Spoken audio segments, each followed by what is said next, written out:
पद्धतीने मारहाण करण्यात आली, खास करून अजित पवार यांचा तो पक्ष आहे आणि ज्या पद्धतीने घडामोडी होत आहेत, एकीकडे विधानसभेत मारामारी झाली, त्यानंतर पक्षाच्या कार्यालयात मारामारी झाली, ज्या पद्धतीने मारामारी होती महाराष्ट्रामध्ये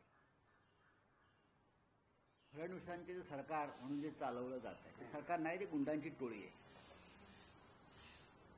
आणि राज्यामध्ये एक प्रकारचं अराजक निर्माण झालेलं आहे, पूर्ण अराजक.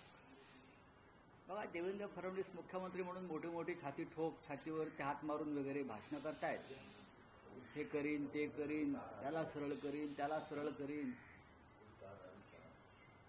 भ्रष्टाचाराने तुरुंगात टाकीन, गुंडगिरी सहन करणार नाही. त्यांच्या राज्यात काय चाललंय? स्वतः गृहमंत्री आहेत, मुख्यमंत्री आहेत. इतका हतबल मुख्यमंत्री महाराष्ट्रानं पाहिला नाही. स्वतःचे 132 आमदार असतानाही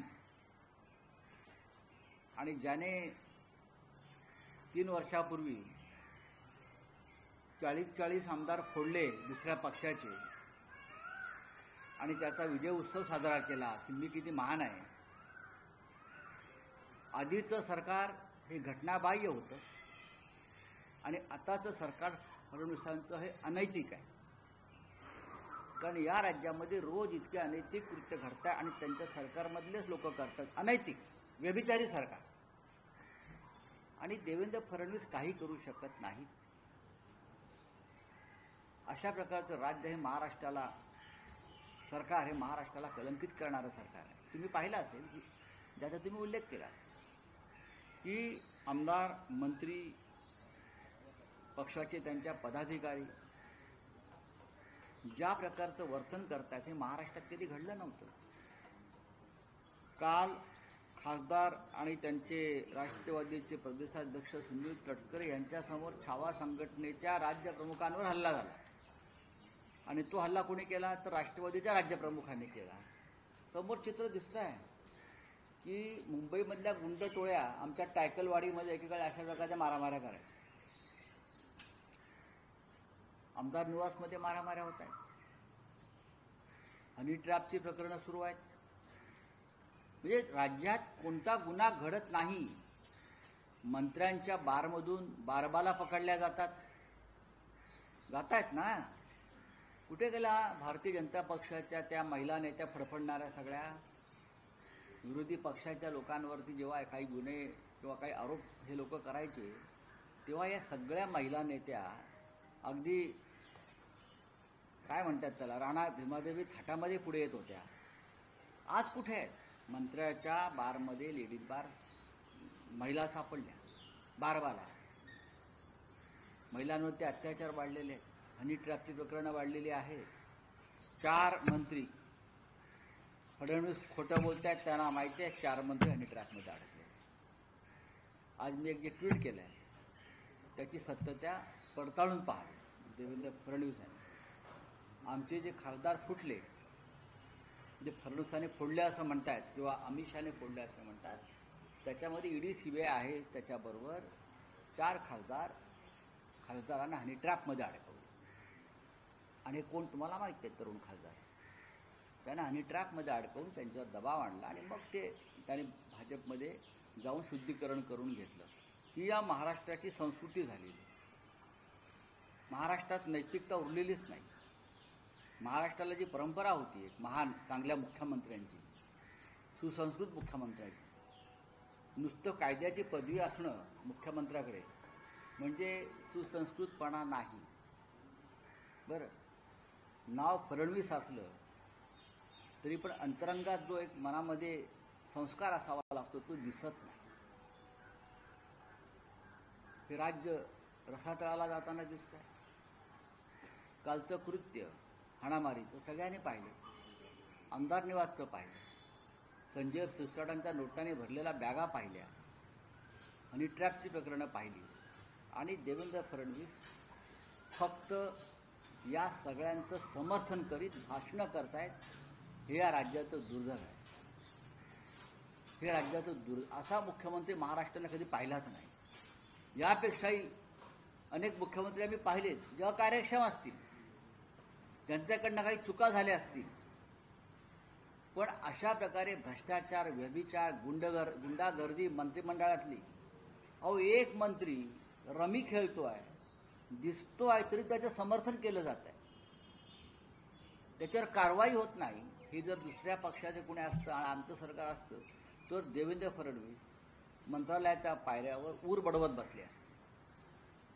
मंत्रालयाच्या पायऱ्यावरती ऊर बडवत बसले असते, इकडे तिकडे उपोषणाला बसले असते. आज काय चाललंय? दुर्दैव आहे या राज्यात. चार मंत्री किंवा 4 खासदार कोण आहेत? तुम्ही नावं का सांगत नाही? कोण म्हणते असं? तुम्ही का नावं सांगत सांगू ना. मी असं म्हणालो की जो फोटो मी दिलेला आहे त्याची चौकशी करा. प्रफुल्ल लोढा नावाच्या व्यक्तीचा फोटो आहे. लोढाच काय रोल आहे? केसेस दाखल झाले लोढावर, पण त्याचा रोल त्याच्यामधला लोढावरती कोणत्या केसेस दाखल झाल्या? हनी ट्रॅपच्याच आहेत ना हनी ट्रॅपच्या. कोणाबरोबर फोटो आहे? आणि याची सूत्र जामनेरमधून हल्लेली आहे. याची सूत्र जामनेर, जळगाव, नाशिक, मुंबई आणि दिल्ली, आणि ज्यांनी त्याला वापरलं ते हनी ट्रॅपमध्ये सापडले स्वतः. एकनाथ खडसे यांची मुलाखत घ्या या विषयावर अगदी पुराव्यासह. आणि 4 मंत्री म्हणतोय ते 4 मंत्री आहेतच. कोण आहेत? हे देवेंद्र फडणवीसांनाही माहिती आहे, आणि म्हणून पोलीस जंग पछाडतायत पेन ड्राईव्ह शोधण्यासाठी. धडाधड रोज, आज सुद्धा 5 रेड्स टाकलेले आहेत. काल दिवसभर पोलीस शोधत होते की लोढाकडल्या ज्या पेन ड्राईव्ह आणि सीडी आहेत त्या कुठे लपवल्या आहेत. पण याच्यामध्ये भाजपचेच आहेत की शिंदे आणि अजित पवारांच्या मंत्री आहेत? मी 4 मंत्री म्हटले ते पुरेसं आहे. त्यातले 2 मंत्री भाजपाचेच आहेत. एक नगर जिल्ह्यातल्या मंत्र्याचं देखील नाव समोर येत असणार. मी 2 मंत्री भारतीय जनता पक्षाच्या. बघा असं आहे की शेवटी त्यांना कुटुंब आहेत, संसार आहेत. आपण त्या पातळीवर जाऊन या मताजमी आहे, आणि बाकीचे 2 उर्वरित वगैरे. सर, कालच्या स्टेटमेंटमध्ये माणिकराव कोकाटे पण एक लिस्ट मधून आहेत असं तुम्ही सांगितलेलं. आज होय. गिरीश महाजनना तुम्ही एक्सपोज केलं तुमच्या ट्विटरच्या माध्यमातून. अजून बाकीचे 2 कोण? ते कागद आणलं. ठीक आहे सर. हां, काय आलं? बाकीचे 2 कोण? आणि हे जे प्रफुल्ल लोढा आहेत, जे सगळे हनी ट्रॅपमधून अनेक महत्वाच्या लोकांना ट्रॅपमध्ये भारतीय जनता पक्षाच्या वतीनं पकडत होते, त्यांना किती म्हटलं ते आमचे नाहीत. तुम्ही चित्र पाहिले असतील. स्वतः मुख्यमंत्र्यांबरोबर सुद्धा त्यांचे सत्कार स्वीकारताना फोटो आहेत. मुख्यमंत्री देवेंद्र फडणवीस यांच्याबरोबर सुद्धा प्रफुल्ल लोढा आहेत. त्यांना निवडणूक देखील लढायची होती असं समजतंय. नाही, ते असतील ना. हा भारतीय जनता पक्षाचा ह्या सगळ्या लोकांचा खास हस्तक आहे, आणि त्याच्या माध्यमातून ठिकठिकाणी विरोधी पक्षाच्या आणि स्वतःच्या लोकांवरती सुद्धा अशा प्रकारचे ट्रॅप लावले गेले. पण आता ते स्वतःवरच उलटल्यामुळे त्यांची धावाधाव सुरू आहे. त्याच्यामुळे हे जे काय भारतीय जनता पक्षाचं वॉशिंग मशीन आहे त्याच्यामध्ये काही डाग धुतले जात नाहीत. त्यातला हा एक डाग आहे. आज सुद्धा सकाळपासून पोलिसांची पथकं या लोढाच्या अनेक ठिकाणावरती छापा मारतायत. त्यांना 4 पेन ड्राईव्ह शोधायचे आहेत आणि 2 सीडीज आहेत. असा एक मोठा ऐवज आहे. तो ऐवज त्यांना शोधण्यासाठी, कारण त्याच्यामध्ये जे काय आहे हे देवेंद्र फडणवीसांनाही माहिती आहे, गिरीश महाजनांना माहिती आहे, महाजनांना माहिती आहे, अनेक मंत्र्यांना माहिती आहे. धावाधाव झालेली आहे, धावाधाव. त्याच्यामुळे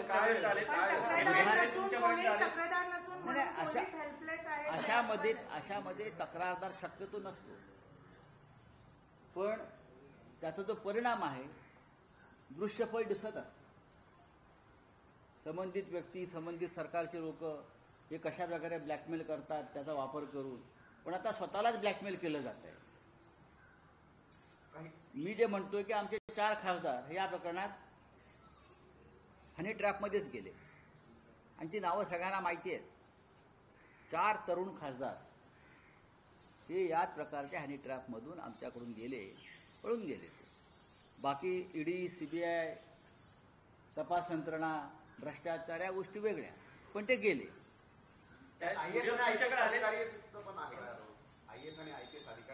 मी त्याच्यावरती काही बोलणं आता उचित नाहीये. असं आहे की शेवटी महाराष्ट्र राज्याची किती बदनामी करावी, शेवटी राज्य आपलं आहे. पण कशा प्रकारचं सरकार या महाराष्ट्रामध्ये आहे काय विकृतीचे आणि वृत्तीचे लोक मंत्रालयात बसलेले आहेत, विधान भवनात बसलेले आहेत, हे कळलं पाहिजे. तुम्ही नैतिकतेचे धडे जगाला देता, नाकाने कांदे सोलता, तुमचं नाकच कापलंय. पण देवेंद्र फडणवीस विधानसभेत म्हणतात कुठलाही हनी ट्रॅप झाला नाहीये, काहीच झालं नाहीये. त्यांच्या बाजूलाच हनी ट्रॅप बसले होते. हनी ट्रॅप होते त्यांच्या आजूबाजूलाच होते. हो, देवेंद्र फडणवीस हे किती खोटं बोलतात ते सगळ्यांना माहिती आहे. हनी ट्रॅपवाला त्यांच्या बाजूलाच आहे. हा काय, हा पहा, हनी ट्रॅपवाला टोळी त्यांच्या बाजूलाच आहे. हनी ट्रॅपचे सूत्रधार त्यांच्या मंत्रिमंडळामध्ये आहेत. त्यांच्याकडे हनीट्रॅपचे व्हिडिओ पोहोचले का, फोटो मी पोहोचले? सगळं पाहिलंय. राऊत साहेब, मी आणि खडसेंनी सगळं पाहिलं. राऊत साहेब, हनी ट्रॅपचा उद्देश काय होता? याची सुरुवात नक्की कुठून झाली? म्हणजे दिल्लीतून झाली. महाविकास आघाडीचं सरकार पाडण्यासाठी जे विजय वडेट्टीवार म्हणतायत त्यांनी थोडीशी अल्प माहिती दिली. पूर्ण माहिती मी तुम्हाला देईन. परवा 2 दिवसापूर्वी काँग्रेसचे नेते विजय वडेट्टीवार यांनी त्याला एक निसटता स्पर्श केला की आमचं सरकार हनी ट्रॅपमुळे पडलं, पण त्यांनी पूर्ण माहिती दिली नाही. ते पडलं नाही, ते पाडलं. हनी ट्रॅप पडलं नाही, पाडलं. आणि 16 ते 17 आमदार, 4 खासदार हे त्याच प्रकरणामध्ये भारतीय जनता पक्षानं आपल्या गळाला लावले. उद्याचा सामनाचा अग्रलेख जरूर वाचा या सगळ्या विषयावर. नाव आहे त्याच्यात. हे जे वेश पालटून जात होते ते एकमेकाला सीडी प्रदान करायला जात होते. रात्री ही बघा तुमची सीडी. हे जे हुडी बिडी घालून जात होते ना आणि मरीन लाईनच्या पुलाखाली भेटत होते काळोखात, आणि मग खिशातून अशी सीडी काढून हे बघा तुमचे लोक. कळलं का? त्याच्यामुळे काही लोकांना दरदरून घाम फुटला आणि त्यांनी पटापट उड्या मारून 4थ्या दिवशी सुरतला रवाना झाले. नाही ते सीडी बाहेर येईल. म्हणजे ते हिंदुत्व किंवा निधीसाठी अजिबात नाही. यांचा हिंदुत्वाचा काही संबंध नाहीये. ना भारतीय जनता पक्षाचा हिंदुत्वाशी संबंध आहे, ना एकनाथ शिंदेचा हिंदुत्वाशी संबंध आहे, ना अजित पवारांचा सामाजिक न्याय, फुले आंबेडकर शाहूंचा विचार, काही संबंध नाही. यांची पळून जाण्याची कारणं फार वेगळी आहेत. पण तुम्ही ती व्हिडिओ ज्याच्यामध्ये पाहिले त्याच्यामध्ये तुमच्या पक्षाचे तत्कालीन एकदा खडसे साहेबांची मुलाखत घ्या. सर, प्रताप सरनाईक काल यांनी सांगितलं की राजकारणात कोण कोणाचा शत्रू नसतो. एकनाथ शिंदे आणि उद्धव ठाकरे परत एकत्र येऊ शकतात. झोपलेले आहेत का ते अजून? मला त्याच्याविषयी त्यांचं मला कौतुक वाटते फार. किती धाडसी विधान केलेलं आहे. मी जे बोलतोय बरं का, त्यांनी हनी ट्रॅपवर बोला. प्रताप सरनाईक यांनी महाराष्ट्रातल्या हनी ट्रॅपवरचा अभ्यास करावा भाजप मित्रपक्षांना कंटाळून आणि हनी ट्रॅपची पालमुळं ठाण्यापर्यंत कशी पोहोचली आहेत त्याचं संशोधन करावं. आदित्य ठाकरेंना एकनाथ शिंदेवर बोलण्याचा कुठलाही अधिकार नाही, नाही. सोडून द्या. काय आवडते आहे भाजप आता या विचारापर्यंत पोहोचलंय की मित्रपक्षांनी जो काही त्रास त्यांना सध्या होतोय ते त्यांना फक्त 8 ते 9 आमदारांची गरज आहे. स्वतः सरकार स्थापन करू शकते त्यांना बाजूला करून. नक्कीच. तर त्याच्यामध्ये एकनाथ शिंदे आणि त्यांचा गट भविष्यात सरकारमध्ये असेल की नाही मला शंका वाटते. कारण हे ओझं झालं केंद्राला सुद्धा आणि महाराष्ट्राला सुद्धा. त्यांनी किती आव्हान द्यात. ज्या प्रकारे ह्या लोकांमुळे महाराष्ट्र बदनाम होतोय, भाजपा सुद्धा बदनाम होतोय. म्हणजे भाजप म्हणजे का दुसऱ्या तांदळासारखा नाही हो. हा, भाजप म्हणजे का मोगऱ्याचं फुल नाही आहे सुगंधी, दुर्गंधीच आहेत ते. पण त्यांना याचं ओझं झालं आणि ते लवकरच जातील. हा बोले हे प्रकरण तुम्ही शेवटापर्यंत नेणार का? राऊत साहेब, शेवटापर्यंत हे प्रकरण तुम्ही शेवटापर्यंत न्याल बघा, का? आम्ही न्यायचा नक्की प्रयत्न करतोय. विधानसभेत हा विषय आल्यावरती मुख्यमंत्र्यांनी त्याची चौकशीची मागणी घोषणा करायला पाहिजे. तुम्ही सरळ उडवून लावता म्हणजे काय? तुम्ही तुमच्या लोकांना वाचवू द्या. तुम्हाला माहिती आहे त्यात काय आहे. तुम्हाला माहिती आहे नाना पटोलेने मुद्दा काढलाय, विजय वडेट्टीवारांनी हा मुद्दा काढलाय. आम्ही सातत्याने बोलतो आहोत. वृत्तपत्रामध्ये येत आहे, पोलिसांनी तुम्हाला रिपोर्ट दिलेला आहे. तरी तुम्ही अशा लोकांचं समर्थन करताय. कोणत्या नैतिकतेच्या गप्पा तुम्ही मारताय? हे घाशीराम कोतवालाचं राज्य आहे. लोढाला कोण चालवतं? घाशीराम कोतवाल ज्या पद्धतीनं चालवत होता पेशव्यांना त्या काळात, घाशीराम कोतवाल बरं का, त्याच्यामुळे गृह खातं हे घाशीराम कोतवाल पद्धतीनं चाललेलं आहे. लोढाला कोण चालवत होतं? मॉनिटरिंग थोडासा अभ्यास तुम्ही करा. आपण सुद्धा पत्रकार आहात आणि आपण संशोधन करत असता तुमच्याकडे आहेत ना. आधी एकनाथराव खडसे यांची मुलाखत घ्या, काय राहिलं तर मी बोलतो. आतापर्यंत खडसे हेच सांगत होते माझ्याकडे सीडी आहे, तीच सीडी आहे. बोला काय. संसदेचं अधिवेशन सुरू नाही झालं. आपने एक ट्वीट किया है उसमें आपने बोला है कि अगर ओहदा बड़ा हो तो बकवास भी। अभी हम लोग देश बकवास सुन रहे हैं ना, देश में, महाराष्ट्र में, सब जगह पे, बिहार में, क्योंकि लोग बैठे हैं ना, किसी अवधि पर बैठे हैं, किसी बड़े चेयर पर बैठे हैं और लोगों को भ्रमित किया जा रहा है। हमारे प्रधानमंत्री हो, गृह मंत्री हो, रक्षा मंत्री हो, मुख्यमंत्री हो, आप देखिए महाराष्ट्र में क्या चल रहा है। झूठ बोल रहे हैं मुख्यमंत्री दर दिन। उनके 4 मंत्री हनी ट्रैप में फंस गए हैं, एमपीज और विधायक फंस गए हैं और विधानसभा में झूठ बोल रहे हैं। लोगों को अरेस्ट किया है, उनके साथ लोगों के फोटो है हनी ट्रैप वाले जो किए हैं, ऑपरेट करते हैं, और मुख्यमंत्री फडणवीस बोलते हैं ऐसा कुछ हुआ ही नहीं। बड़े खुर्ची पर बैठे हैं, चेयर पर बैठे, इसलिए आप झूठ बोलने को आपका लाइसेंस है क्या? सर, आपने ट्वीट में सीबीआई की लिखा जांच कि की मांग 4 मिनिस्टर सब 4 मंत्री है। जाने वाले मैं 3 या 4 नहीं बोल रहा हूँ, मैं 4 मंत्री तो जाने वाले हैं। मानिक कोकाटे जाएंगे, संजय सिरसाट जाएंगे, और कौन सा नाम चाहिए आपको? संजय राठौड़ जाएंगे, और एक नाम आएगा। 5 नाम आ सकते हैं। तर वडेट्टीवारांच्या दाव्यात तथ्य नाही असं अंबादास दानवे म्हणाले, तर त्याबद्दल मला माहिती। सर, आज पार्लियामेंट का पहला सेशन है। ऑपरेशन सिंदूर से लेकर पहलगाम टेरर अटैक की क्यों हुआ, इस पर भी चर्चा की मांग की जाएगी ऑपोजिशन की तरफ से। सर, आपका इस पर क्या कहना है कि चर्चा होनी चाहिए और सरकार को क्या किस तरह से इस पर बात करनी चाहिए? चर्चा क्यों नहीं होनी चाहिए? राष्ट्रीय सुरक्षा का मुद्दा है। पहलगांव में हमारे 26 लोगों की हत्या हुई, हमारे 26 महिलाओं का सिंदूर उजाड़ दिया, इसीलिए आपने ऑपरेशन सिंदूर किया। और उसके बावजूद आप बिहार में जाकर बांग्लादेशी रोहिंग्या को पकड़ लेते हैं, उनकी खोज करते हुए, लेकिन पहलगाम में जिसने हमला किया अब तक आप उसको नहीं पकड़ पाए। तो क्या हम ये सवाल नहीं पूछेंगे सरकार से? ऑपरेशन सिंदूर किसके दबाव में अपने पीछे हटाया है या बंद किया? क्या सरकार को ये सवाल पूछने का अधिकार विपक्ष को नहीं है?